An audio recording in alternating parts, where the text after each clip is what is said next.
Assalamualaikum warahmatullahi wabarakatuh. Sugeng enjang lan salam sejahtera kagem kita sedaya. Ingkang kula hormati Bapak Ibu guru saha para rekan sedaya ingkang kula tresnani. Saderengipun semangga kita sedaya ngaturaken puji syukur dumateng Gusti Allah Subhanahu wa taala. Awet saking rahmat lan karunianipun kita saged manempal wonten ing mriki kanthi wilujeng. Ing wekdal menika kula badhe ngaturaken pidhato babagan pentingnya pendidikan tumrap gesangipun. Guru menika boten namung maringi ilmu dhateng murid-murid. Guru ugi paring piweling saha tuntunan supados murid saged mangertos pundi ingkang sae lan pundi ingkang kirang sae.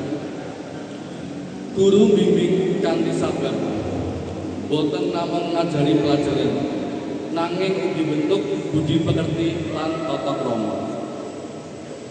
Wonten ing sekolah, pendidikan menika wigati sangat kangge masa depan kita. Tanpa pendidikan, bocah saged kirang gadah bekal kangge ngadepi gesang wonten ing masyarakat. Awit saking menika, saben sekolah mesti gadah aturan ing kedah dipun patuh.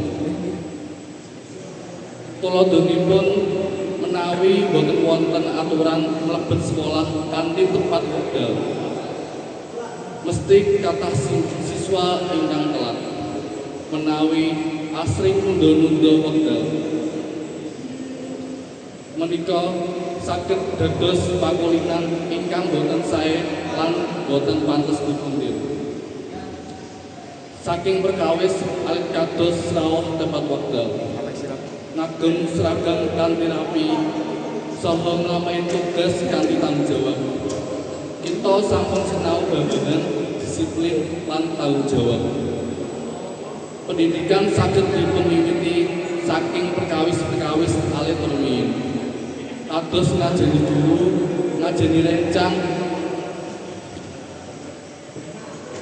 tolong timulung lan gesang dukun. Pendidikan boten namung wonten ing sekolah kemawon. Wonten ing griya tiyang sepuh ugi paring piwulang babagan sopan santun lan tata krama. Wonten ing lingkungan kita sinau babagan gesang bebraya. Dados wonten pundi kemawon kita mapan, kita satemene tansah sinau.